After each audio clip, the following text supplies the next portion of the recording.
اب اللہ تعالیٰ کی طرف سے ایک یونیورسل ٹروتھ آ رہا ہے، اہل ایمان کے لیے بہت بڑی خوشخبری ہے اس آیت مبارکہ کے اندر، جو سورۃ النساء کی آیت نمبر 69 ہے۔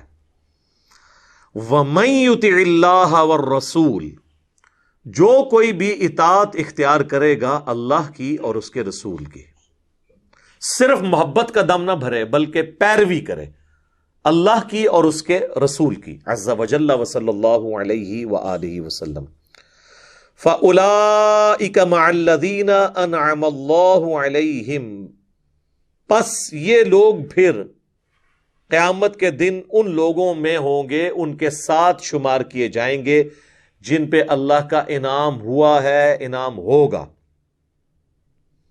من النبیین، جو کہ انبیاء میں سے بھی ہیں، سب سے ٹاپ آف دا لسٹ تو انعام یافتہ لوگ انبیاء ہیں، والصدیقین، اور صدیقین،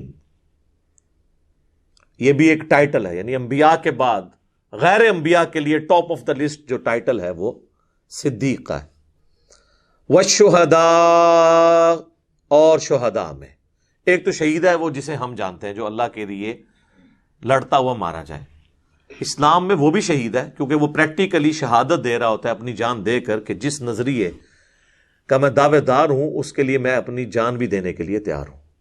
ویسے جو بھی شہادت علی الناس کرتا ہے، وقت کے پیغمبر کا پیغام باقی امتیوں تک پہنچاتا ہے، وہ بھی شہید ہی ہوتا ہے، وہ شہادت علی الناس ہے، جس کا ذکر سورۃ البقرہ کے شروع میں آیا کہ نبی صلی اللہ علیہ وآلہ وسلم تم پر شہید ہیں اور تم جو ہے وہ باقیوں پر شہید بنائے گئے ہو، یعنی نبی علیہ السلام کا پیغام اب پوری امت تک پہنچانا ہے۔ یہی ذکر سورۃ الحج میں بھی آیا، اس کے اوپر میں نے تفصیلی گفتگو بھی کی تھی۔ والصالحین، اور جو نیکوکار ہیں، وحسن اولئک رفیقا، اور کیا ہی اچھے ساتھی ہیں اگر کسی کو یہ ساتھی نصیب ہو جائیں، یعنی انبیاء، صدیقین، شہداء اور صالحین، ان چاروں کا ساتھ اگر کسی کو قیامت والے دن نصیب ہو جائے تو یہ بہت بڑی اس کے لیے اعزاز ہے۔ حتیٰ کہ صحیح بخاری اور صحیح مسلم دونوں میں حدیث ہے، سیدہ عائشہ کہتی ہیں سلام اللہ علیہا، جب نبی علیہ السلام کی موت کا وقت قریب آیا تو کہتی ہیں ہمیں تو اس وقت آئیڈیا نہیں تھا کہ مطلب یہ جو کچھ ہونے جا رہا ہے، تو اللہ کے نبی علیہ السلام بار بار آسمان کی طرف نگاہ اٹھاتے تھے اور کہتے تھے کہ مجھے یعنی اللہ تعالیٰ نصیب کرے ساتھ اللہم رفیق الاعلیٰ، اعلیٰ جو رفقا ہیں مجھے ان کا ساتھ نصیب کر، یہی وہی رفیقہ کا الف لفظ ہے۔ تو سیدہ عائشہ کہتی ہیں کہ میں نے اس وقت مجھے وہ بات یاد آئی جو حضور صلی اللہ علیہ وآلہ وسلم کے عام دنوں میں تھی۔ آپ کیا کرتے تھے کہ اللہ تعالیٰ کسی نبی کو اس وقت تک موت نہیں دیکھتا جب تک کہ جنت میں اسے اس کا مقام دکھا نہ دے، اور اسے یہ اختیار نہ دے دے کہ چاہے تو وہ دنیا میں رہنا چاہے تو رہے، چاہے وہ موت کو اختیار کرے۔ تو جب نبی علیہ السلام یہ بار بار کہہ رہے تھے نا کہ اے اللہ رفیق اعلیٰ کے ساتھ مجھے ملا دے، تو حضرت عائشہ کہتی مجھے فوراً یاد آیا کہ یہ اللہ کے نبی کو اختیار دیا جا رہا ہے، اور اب آپ اس دنیا میں نہیں رہیں گے کیونکہ آپ یہی دعا کر رہے ہیں کہ مجھے میرے رب کے ساتھ، جو نیک لوگ ہیں ان کے ساتھ مجھے میرا رب ملا دے۔ اور پھر نبی علیہ السلام کی روح پرواز کر گئی۔ انا للہ و انا الیہ راجعون، اللہم صلی علی محمد وعلی آل محمد۔ اس آیت کے کانٹیکسٹ میں ایک اور حدیث ہے اسپیسیفکلی صحیح بخاری اور صحیح مسلم دونوں میں، کہ ایک شخص حاضر خدمت ہوا نبی صلی اللہ علیہ وآلہ وسلم کی بارگاہ میں اور عرض کیا کہ اے اللہ کے محبوب صلی اللہ علیہ وآلہ وسلم، قیامت کب آئے گی؟ تو آپ نے فرمایا تو نے قیامت کے لیے کوئی تیاری بھی کی ہوئی ہے؟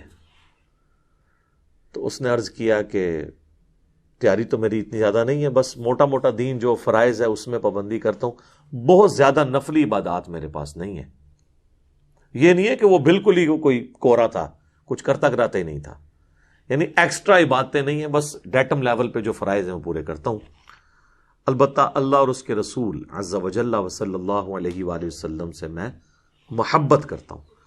تو آپ صلی اللہ علیہ وآلہ وسلم نے فرمایا کہ پھر تم اسی کے ساتھ ہوگے قیامت والے دن جس سے محبت کرتے ہو. یعنی اگر کوئی اللہ اور اس کے رسول سے محبت کرتا ہے اور خالی کھلی محبت نہیں، اطاعت بھی کرے، اطاعت کے ساتھ محبت. حضرت انس بن مالک کہتے ہیں کہ اسی حدیث میں کہ ہمیں نبی صلی اللہ علیہ وآلہ وسلم کے کسی فرمان سے ایمان لانے کے بعد اتنی خوشی نہیں ہوئی جتنا حضور کی اس بات سے ہوئی کہ قیامت والے دن جو شخص دنیا میں جس سے محبت کرتا ہے وہ اسی کے ساتھ محشور کیا جائے گا، اٹھایا جائے گا، اس کے ساتھ ہوگا، اس کا ساتھ اسے نصیب ہوگا. پھر بخاری مسلم کے الفاظ ہیں، حضرت انس بن مالک کہتے ہیں اے اللہ، میں تجھ سے، تیرے نبی سے، ابو بکر سے اور عمر سے محبت کرتا ہوں. گو میرے اعمال رسول اللہ والے نہیں ہیں، نہ ابو بکر اور عمر والے، لیکن میں پھر بھی تجھ سے امید رکھتا ہوں کہ مجھے اپنے نبی صلی اللہ علیہ وآلہ وسلم کا اور سیدنا ابو بکر و عمر رضی اللہ عنہما کا ساتھ قیامت والے دن نصیب فرما. ہم بھی اللہ سے دعا کرتے ہیں کہ اللہ تعالیٰ ہمیں قیامت والے دن اپنے انبیاء کے ساتھ، ان کے اہل بیت کے ساتھ، ان کے اصحاب کے ساتھ محشور فرمائے، آمین. ایک اور حدیث اس کانٹیکسٹ میں صحیح بخاری میں حدیث ہے جو اس کو بیلنس کرتی ہے کہ محبت نہیں صرف بلکہ اتباع بھی چلنی ہے. کہ آپ صلی اللہ علیہ وآلہ وسلم نے فرمایا کہ میری پوری امت جنت میں جائے گی سوائے اس کے جس نے انکار کر دیا. تو صحابہ نے عرض کیا کہ کس نے انکار کر دیا جنت میں جانے سے یا رسول اللہ صلی اللہ علیہ وآلہ وسلم؟ تو آپ صلی اللہ علیہ وآلہ وسلم نے فرمایا جس نے میرا حکم مانا وہ جنت میں جائے گا، اور جس نے میری نافرمانی کی اس نے جنت میں جانے سے انکار کر دیا. کیسے زبردست الفاظ ہیں. یعنی جس نے نافرمانی کی اس نے خود ہی جنت میں جانے سے انکار کر دیا. اس حدیث سے پتہ چلا کہ حضور کی پیروی بھی اختیار کرنی ہے.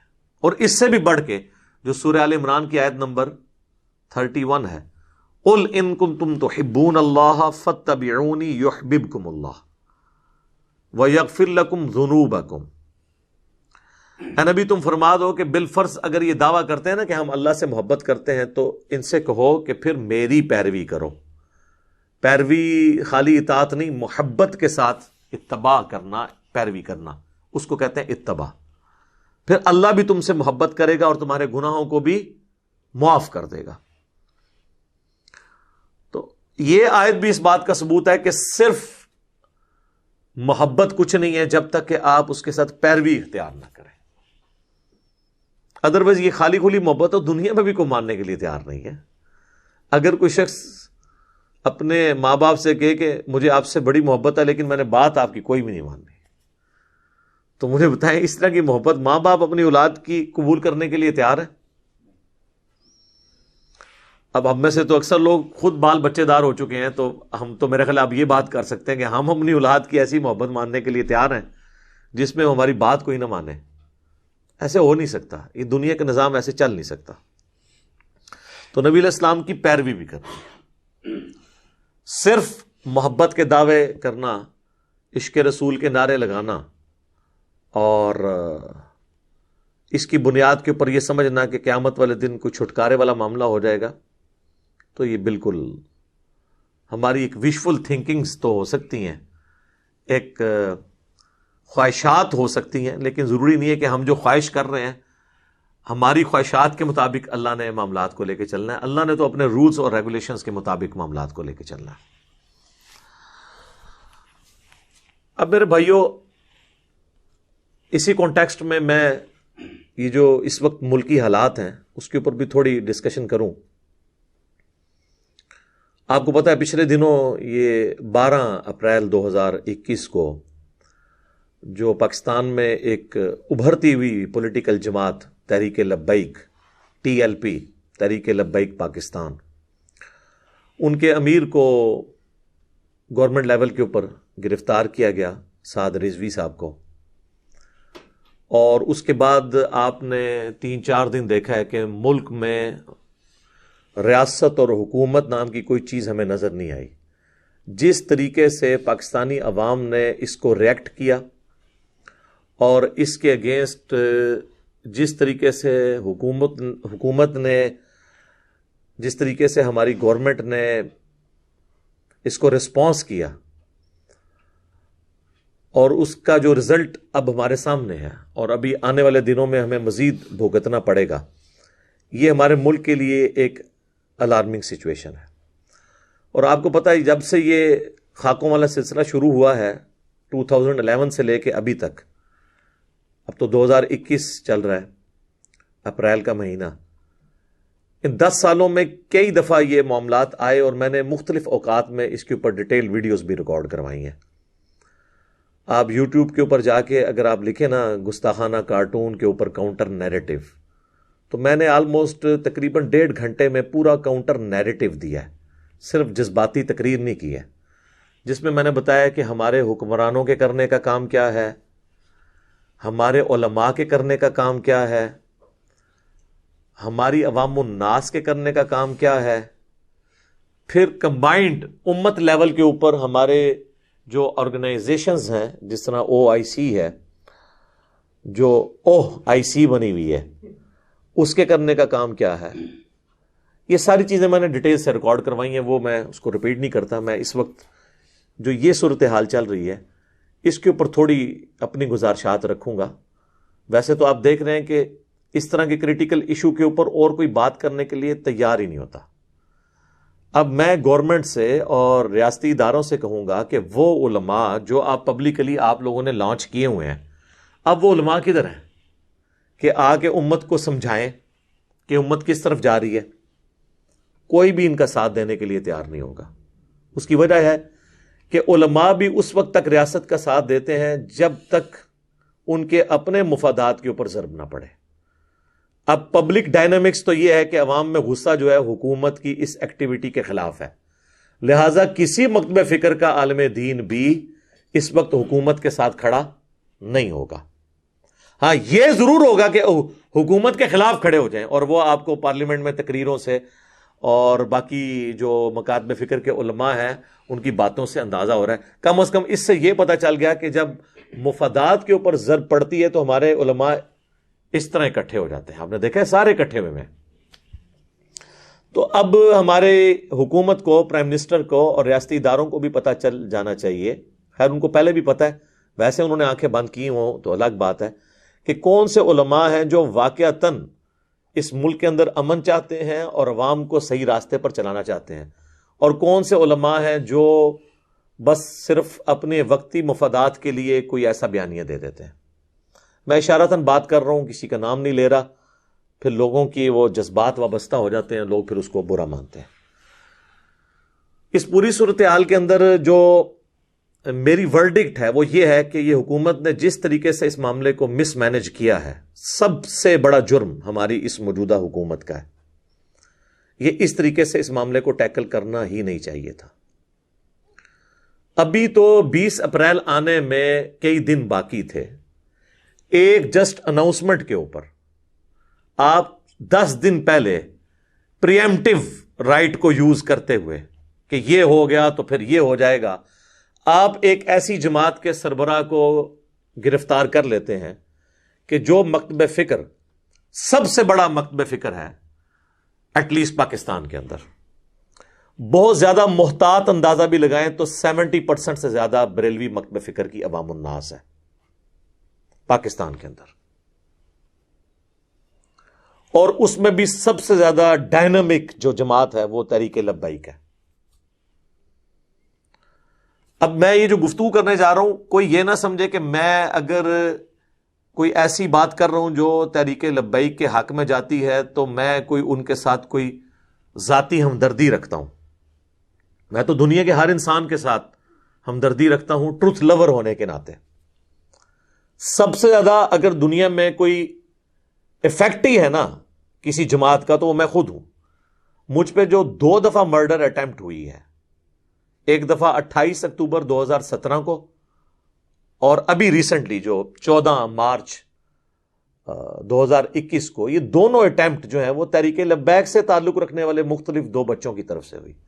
میں ان کو بچے ہی سمجھتا ہوں. ظاہر ہے میرے تو ابھی 43 ایئرز ایج ہے, وہ 20 سال کے تو میرے بچوں کی مانند ہے, اور مجھے ان پہ کوئی غصہ بھی نہیں ہے. غصہ ان کے اوپر ہے کہ جو لوگ اس طرح کے بچوں کو کی غلط تربیت کرتے ہیں. یہ تو قابل رحم ہے. تو میں تو ڈائریکٹ افیکٹ ہی ہوں اس جماعت کا. میں یہ نہیں کہتا کہ جماعت لیول پہ وہ لوگ لانچ ہوئے ہیں, لیکن جماعت سے ہی متاثرین تھے. اس کے باوجود میں کہوں گا کہ حکومت نے جس طریقے سے تحریک لبیک کے ساتھ ڈیلنگ کی ہے یہ بالکل غلط طریقہ ہے. ایکسٹرا جوڈیشل ایکٹیویٹی پرفارم کرنا اور ایک خام خواہ کی FIR کاٹ کے اس کے اگینسٹ آپ ایک بندے کو گرفتار کرتے ہیں تو ظاہر ہے اس کا ریئیکشن تو آنا تھا, اور جب ریئیکشن آتا ہے تو آپ نے فوراً ہی اپنا وضو توڑ دیا اور اس جماعت کو کالعدم ڈکلیئر کر لیا. تو یہ تو آپ اپنے بیانیے کی نفی کرتے ہیں. ایک طرف آپ کہتے ہیں کہ ہم نے تمام لوگوں کو قومی دھارے میں پولیٹیکل جماعت کے طور پر لے کر آنا ہے, نان اسٹیٹ ایکٹر نہیں ہونے چاہیے, بلکہ جو الیکشن کمیشن آف پاکستان ہے اس میں رجسٹرڈ ہونی چاہیے جماعتیں تاکہ قومی دھارے میں آئیں. جب کوئی جماعت قومی دھارے میں آتی ہے, الیکشن لڑتی ہے, پھر آپ اسے کالعدم بھی ڈکلیئر کر دیتے ہیں. تو کسی ایک جگہ تو آپ قائم رہیں. یہ دوگلی پالیسی تو نہیں چل سکتی. یہ اسٹیٹ اپنے دشمن خود پیدا کر رہی ہے اپنی غلط ایکٹیویٹیز کی وجہ سے. مجھے بتائیں, جب بے نظیر بھٹو کی اسیسینیشن ہوئی تھی اس وقت 3 دن تک پاکستان میں کوئی حکومت نام کی چیز تھی؟ ٹرینوں کے ڈبے تک جلا دیے گئے, ATM مشینیں لوٹی گئیں, ریاستی ادارے کہیں نظر ہی نہیں آ رہے تھے, ملک انہوں نے حوالے کر دیا تھا عوام کے. اس سے تو بہت کم یہ سچویشن ہوئی ہے تحریک لبیک والوں کی. تو کیا اس کے بعد پاکستان پیپلز پارٹی کو کالعدم ڈکلیئر کر دیا گیا تھا؟ نہیں کیا تھا. تو تحریک لبیک پاکستان کو کالعدم کیوں ڈکلیئر کر رہے ہیں آپ؟ یعنی لوگوں کو مجبور کر رہے ہیں کہ وہ پولیٹیکل دھارے سے نکل کر اسلحہ ہاتھ میں اٹھا لیں. یہ جو چاند ایک ایکٹیویٹیز ہوگی کہ انہوں نے پولیس والوں کو پکڑ کے مارنا شروع کر دیا, یہ تو سارے پولیٹیکل لیڈرز کی ماننے والے بھی یہ حرکتیں کر دیتے ہیں, اور یہ آئے دن اس طرح کے واقعات ہوتے ہیں.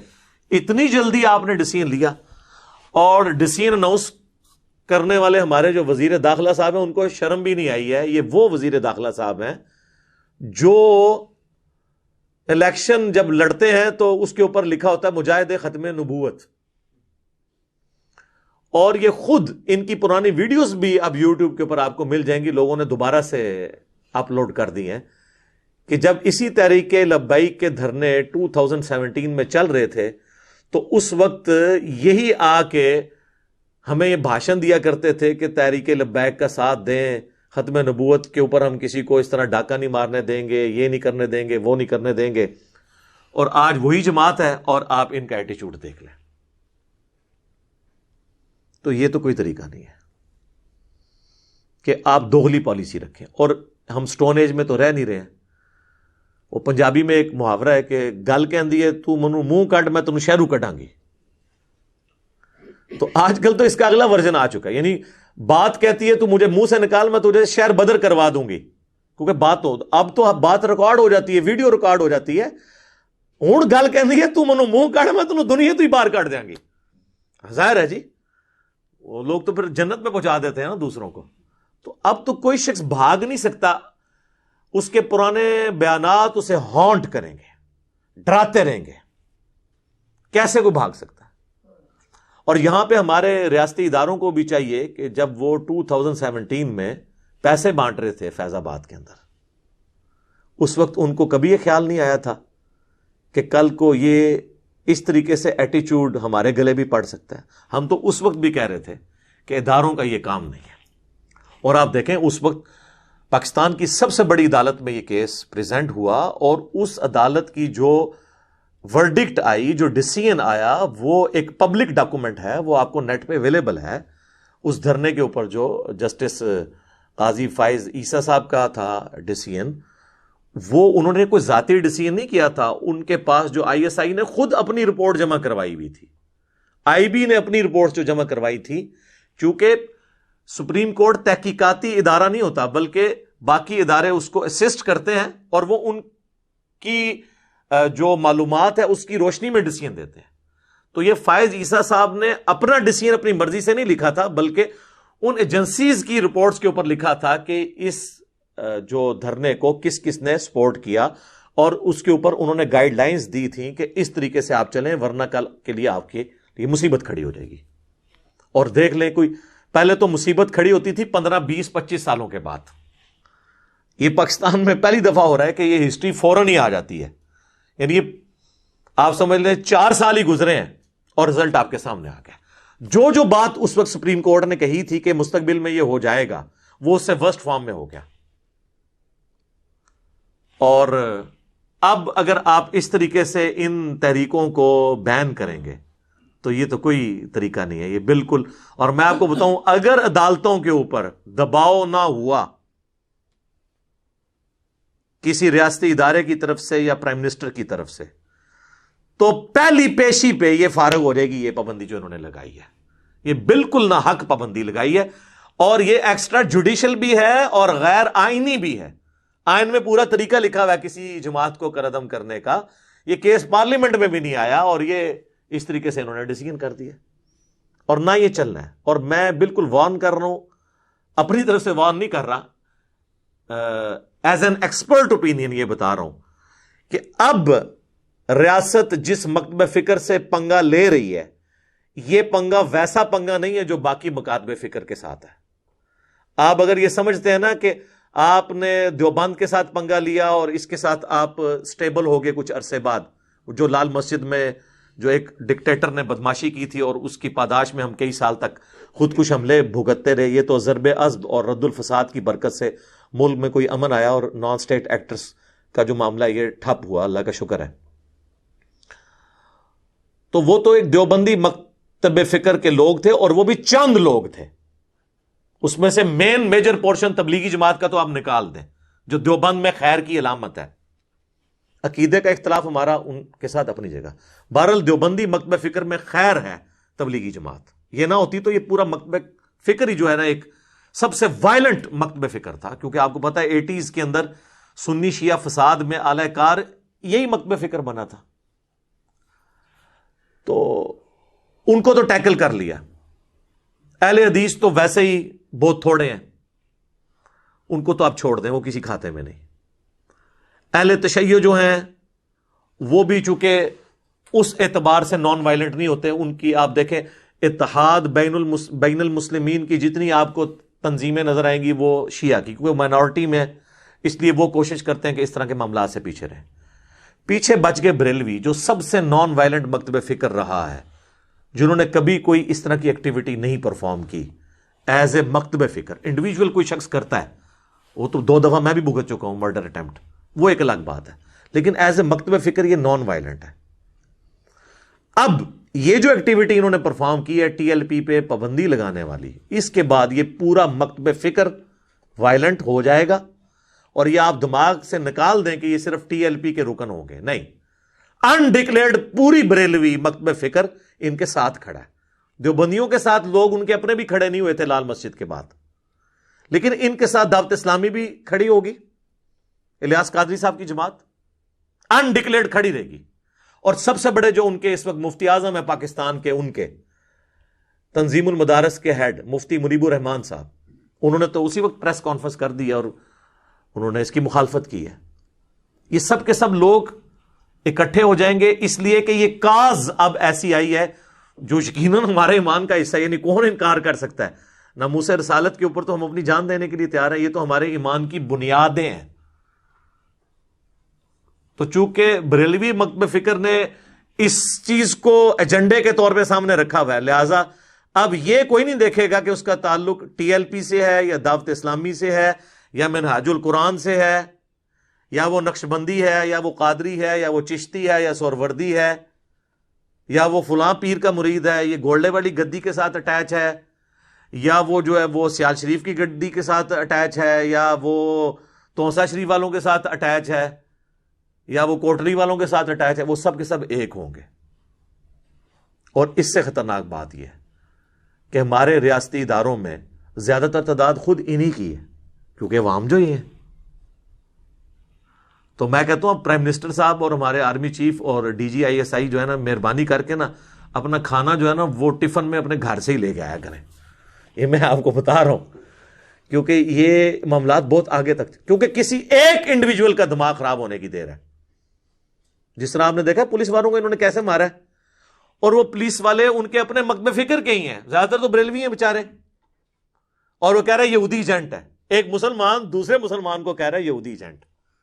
اور سر اگر یہی پرائم منسٹر کے ہاؤس کے اندر جو مالی ہے اس کے دماغ میں اگر آ گیا کہ یہ میں جس کے یہاں پہ یہ درانتی کے ساتھ یہ کانٹ چانٹ کر رہا ہوں یہ یہودی ایجنٹ ہے، تو وہ درانتی پھر پرائم منسٹر کے گلے پہ ہی جا کے چلے گی.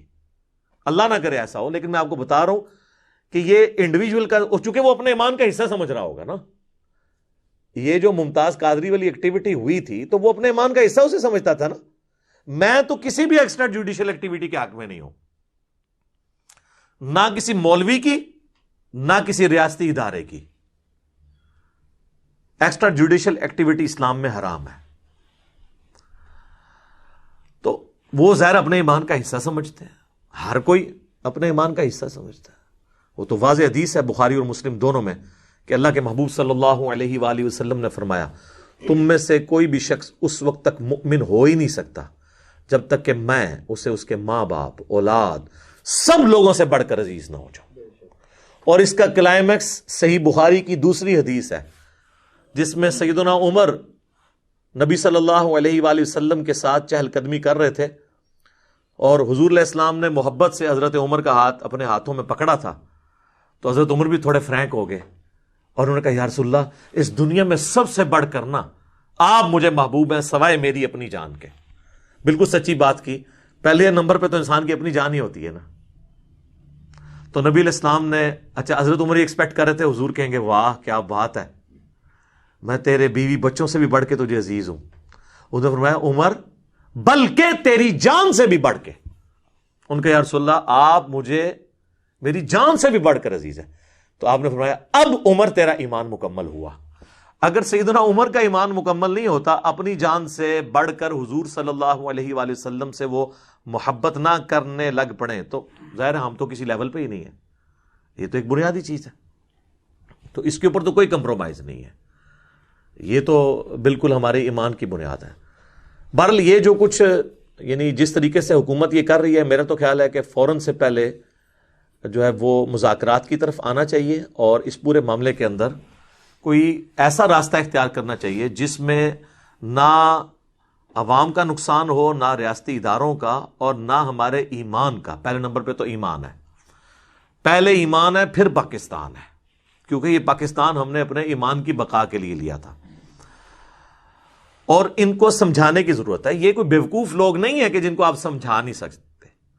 اور مجھے بتائیں کہ جب ان کے بریلوی مکتب فکر کے اپنے وزیر نور الحق قادری صاحب، وہ وزارت مذہبی امور سنبھالے ہوئے ہیں، وہ سگنیچر کر رہے ہیں کہ جی ہم فرانس کے سفیر کو نکال دیں گے، وہ پارلیمنٹ کے ذریعے وہ جو کچھ کریں گے. یہ سگنیچر کرتے وقت ان کو یہ خیال نہیں آیا تھا کہ ہم پہ ایف اے ٹی ایف کی تلوار لٹک رہی ہے، اور یہ کیا پاسبل ہے کہ فرانس کے ساتھ ہم اس طریقے سے تعلقات کو توڑ کر پوری یورپین یونین کو اپنے جب خلاف کر لیں گے تو اس کا اینڈ رزلٹ کیا نکلے گا. اس وقت نہیں تھا ان کو پتا، اور اب یہ کہتے ہیں کہ جناب یہ ہو جائے گا، اس وقت نہیں تھا پتا. تو اب تو تحریک لبیک والوں کا پلڑا بھاری ہے اس اعتبار سے کیونکہ گورنمنٹ نے عہد کیا ہوا تھا، اور گورنمنٹ عہد نہیں توڑ سکتی. قرآن میں واضح اللہ تعالیٰ نے جو 10 کمانڈمنٹس نازل کیے ہیں نا سورہ بنی اسرائیل کے اندر، اس میں اللہ تعالیٰ نے ایک کمانڈ اس حوالے سے بھی بیان کی ہے. اعوذ باللہ من الشیطان الرجیم، بسم اللہ الرحمن الرحیم. وَأَوْفُوا بِالْعَهْدِ، اور پورا کرو عہد کو.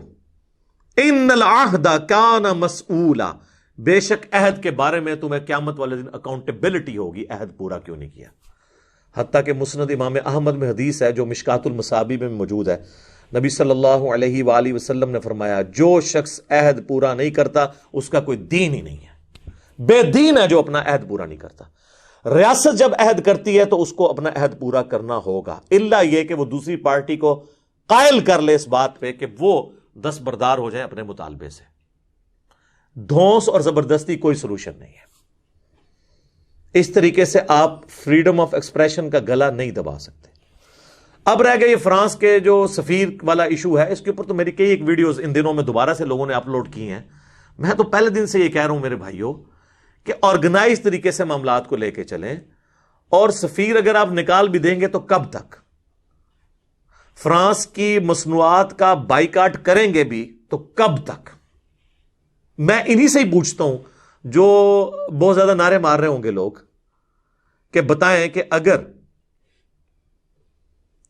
آپ کی ماں یا بچہ زندگی موت کی کشمکش میں ہو اور ایک ٹیکے سے اس کی جان بچنے والی ہو، اور مارکیٹ میں آپ جائیں اور میڈیکل سٹور والا کہے کہ یہ آپ کے فرقے کے مفتی اعظم کا بنایا ہوا ٹیکہ ہے اور یہ فرانس کے فلاں سرجن کی تحقیق کے بعد بنا ہے، تو یہ جو نعرے مار رہا ہے نا وہ بھی کہے گا جی مفتی اعظم کا تو سانوں پتہ ہے، چھڑ دیو اے منو دوسرا ٹیکہ دیو فرانس والا. ظاہر جی بہت بڑی کنٹریبیوشن ہے. 80 نوبیل پرائز آ چکے ہیں فرانس کے وہ اس لیب کے لیے جس لیب سے سب سے پہلے وہ کتے کے کاٹنے کی ویکسین نکلی تھی. لوئی پاسچر ایک انسان اتنا بڑا مسیحا پوری انسانیت کے لیے 2 ویکسین اس نے بنائی. ایک تو یہ ویکسین تھی کتے کی کاٹنے، پہلے تو لوگ کتے کاٹنے سے مر جایا کرتے تھے، یہ ریبیز کے، یہ اس بندے نے ویکسین بنائی تھی.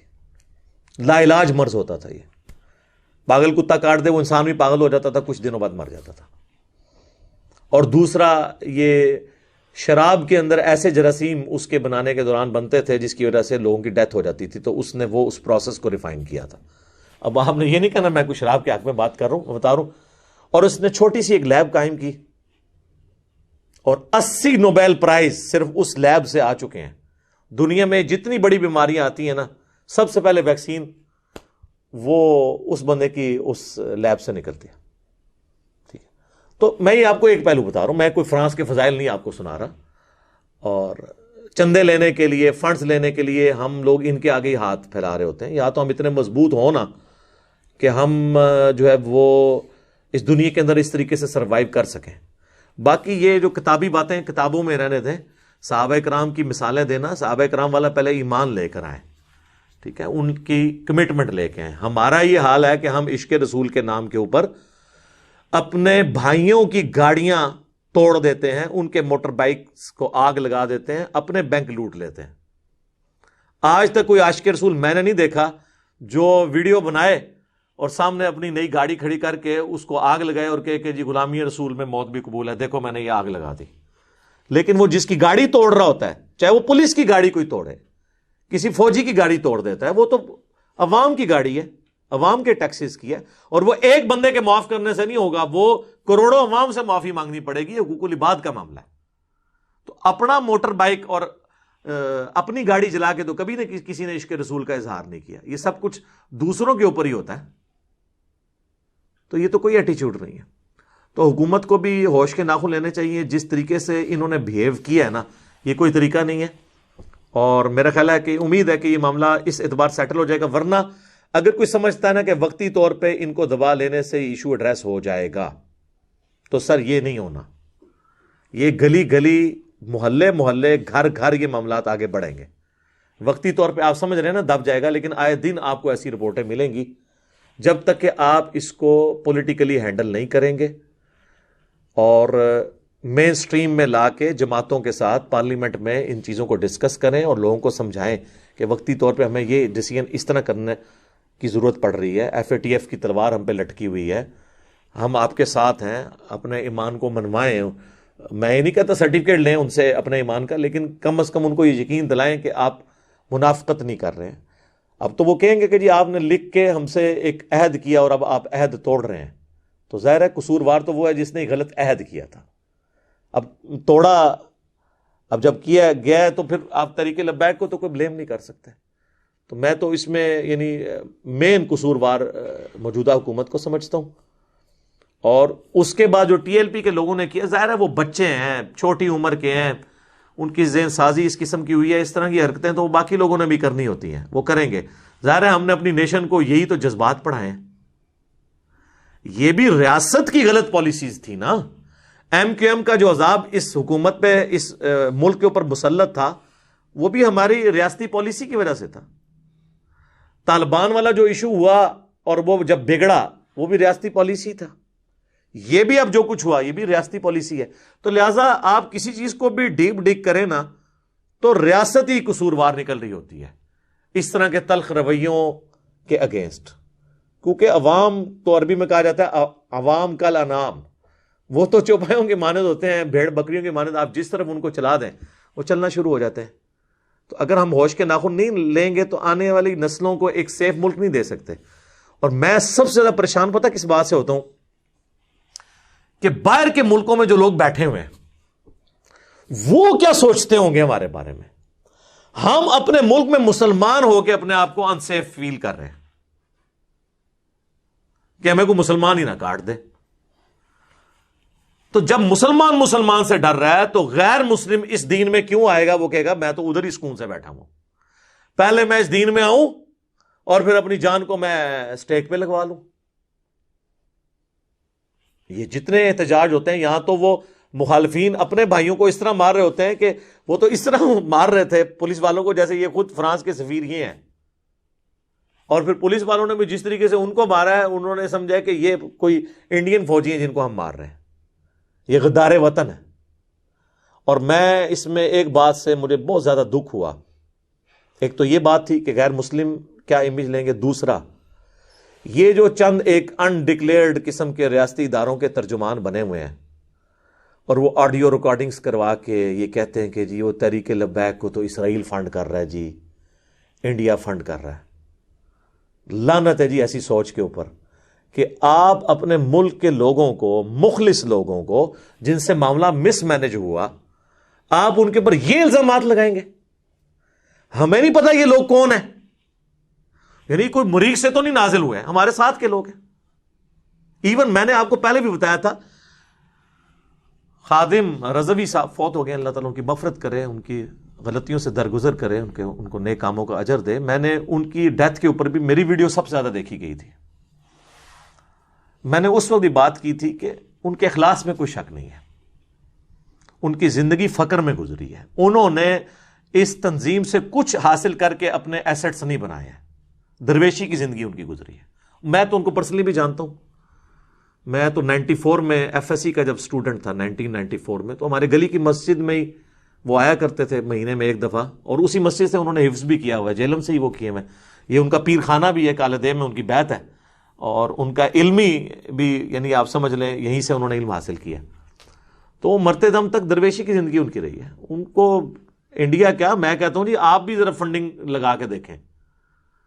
یہ بھی ساتھ رضوی صاحب کو بھی پوری کوشش کی بعض لوگوں نے کہ پیسے دے کے بٹھا دیں، تو ان میں بحیثیت انسان، ہر انسان میں کوئی کمزوری ہوتی ہے، لیکن اس کاز کے لیے کوئی کمزوری نہیں کہیں پائی جاتی. لہٰذا یہ جو پٹی پڑھا رہے ہیں نا کسی کو ذرا سے اختلاف کے اوپر، اسرائیل کا ایجنٹ، انڈیا فنڈ کر رہا ہے، فلاں کر رہا ہے، تو کل کو تو سر پھر ہمارے حکمران بھی اپنی مجبوریوں کی وجہ سے، ہمارے ریاستی ادارے بھی اپنے فنڈ بچانے کی خاطر یا مجبوریوں کی وجہ سے کئی معاملات میں امریکہ کا ساتھ دے رہے ہوتے ہیں. اور آج کل تو انڈیا کا بھی دوستی کا کافی نشہ چڑھا ہوا ہے بعض لوگوں کو. تو ہم اپنے حکمرانوں کو بھی، اپنے ریاستی اداروں کے لوگوں کو بھی کہنا شروع کر دیں کہ جی یہ قوم کے وسیع تر مفاد میں نہیں کر رہے بلکہ یہ انڈیا کے، اسرائیل کے اور امریکہ کے ایجنٹ ہیں. ہم بھی وہی گالی دینا شروع کر دیں ان کو جو یہ گالی عوام کو دے رہے ہیں بعض لوگ ان میں سے بیٹھ کے. اور اگر کوئی کہتا ہے نا کہ یہ نہیں دے رہے ہیں تو اس قسم کے جو بیانات دینے والے ہیں ان کو کنڈیم کرنا چاہیے. باقی ہر معاملے میں ٹویٹس آ جاتی ہیں ہمارے پرائم منسٹر صاحب کی طرف سے بھی، ہمارے ریاستی اداروں کی طرف سے بھی. اس طرح کے معاملات میں بھی آنی چاہیے کہ جی ٹھیک ہے ہمارا ٹی ایل پی کے ساتھ اختلاف اپنی جگہ، لیکن یہ محب الوطن ہے، پاکستانی ہے، اور مس مینجمنٹ ہو گئی تھوڑی سی، اور انشاءاللہ تعالی ہم ان کو ٹیکل کر لیں گے. اس طریقے سے چلیں بجائے کہ آپ فوراً ہی جناب فارن فنڈنگ کا الزام لگانا شروع کر دیں گے. اور جی شواہد مل گئے ہیں، شواہد آج تک آپ لوگوں کی کوئی دلیل کورٹ میں کبھی ثابت نہیں ہوئی.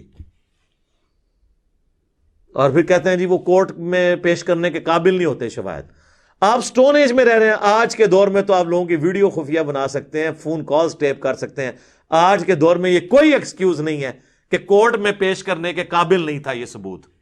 تو سر پھر آپ کو تو فوراً ان اداروں سے, حکومتوں سے الگ ہونا چاہیے کہ اس ماڈرن دور میں بھی آپ ثبوت نہ اکٹھے کر سکیں. میں یہ نہیں کہتا کہ میں انجینئر ہوں تو میرے حوالے یہ کریں, میں آپ کو یوں کر کے بتاؤں, یہ بھی نہیں میں کہوں گا, ورنہ لوگ کہیں گے یہ اپنے چکر میں. وہ کسی پڑھے لکھے بندے کے حوالے کریں, یہ 2 منٹ میں ٹھیک ہو جائے گا. پرائیویٹائز کر دیں آپ, دیکھیں کس طرح معاملات سیدھے ہوتے ہیں. تو یہ بہانے بالکل غلط ہیں. تو اس حوالے سے جتنی مجھے یعنی ایک باتیں کرنی تھی میں نے آپ کے سامنے رکھ دی. یہ چند ایک گزارشات تھیں جو میں نے حکومت کے گوش گزار کرنی تھیں اور عوام الناس کے بھی, علماء کے بھی, کہ معاملات کو افہام و تفہیم کے ساتھ, محبت کے ساتھ, ٹرو اسپرٹ میں ایک دوسرے سے نفرت کی بجائے کو ایگزسٹ کرنے کے جذبے کے ساتھ ان معاملات کو سالو کریں, تاکہ ہم آنے والے اپنے پاکستانیوں کو ایک امن والا ملک دے سکیں انشاءاللہ تعالی. میرے بھائیو 69 نمبر آیت پہ ہماری گفتگو پہنچی تھی کہ ساتھ ملے گا ان لوگوں کو جو اللہ اور اس کے رسول کی اطاعت کرنے والے ہیں, انبیاء کا, صدیقین کا, شہداء کا اور صالحین